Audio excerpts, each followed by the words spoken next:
In that situation, they bring Stanek in, obviously throws super hard.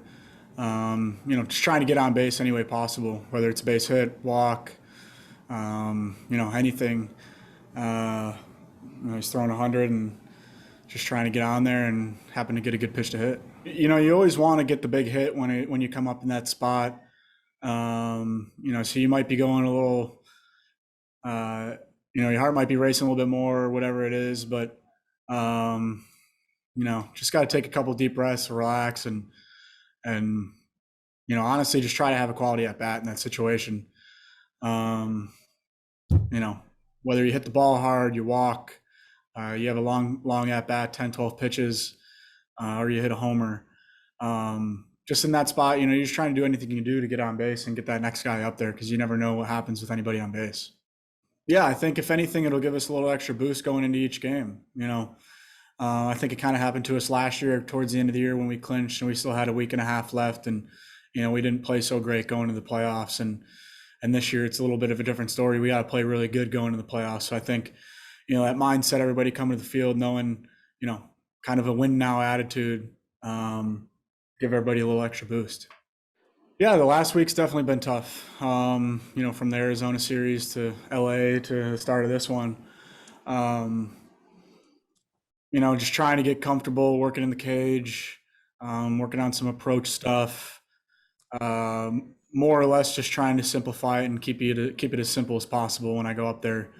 And honestly, just be an athlete when you're up there, and personally, I'm not a very mechanical guy. I never try to think about mechanics, and for me, it's just whenever I get in that box, just get as comfortable as possible, and wherever you're in that spot.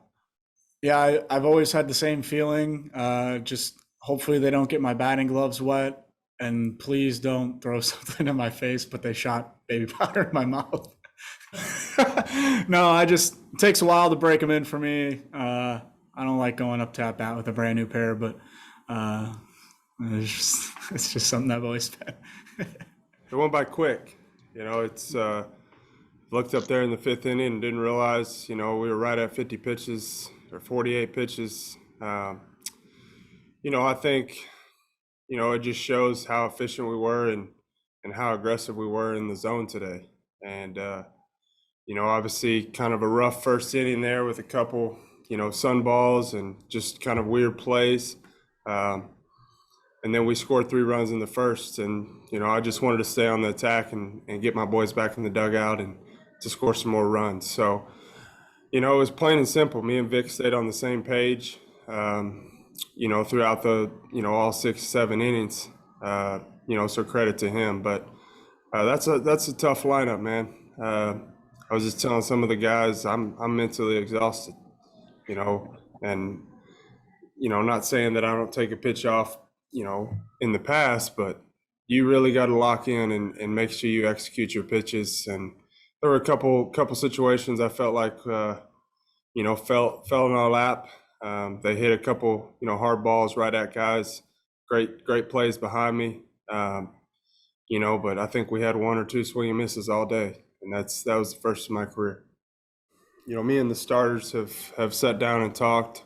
Whether it's in the clubhouse or, on the front rail cheering on the boys. And we really tell ourselves that it's going to come down to us. We're kind of the start of the game basically is being a starting pitcher. You kind of set the tone and set the energy, especially against a tough lineup, tough team like that. We knew that this series was going to be very important, coming out on top. So just keeping the boys in the game as long as they can, as long as we can, and knowing that the bullpen's going to come behind us and shutting the door. But as y'all seen the past 2 nights, the offense is starting to roll. And when our offense gets going, it's pretty dangerous.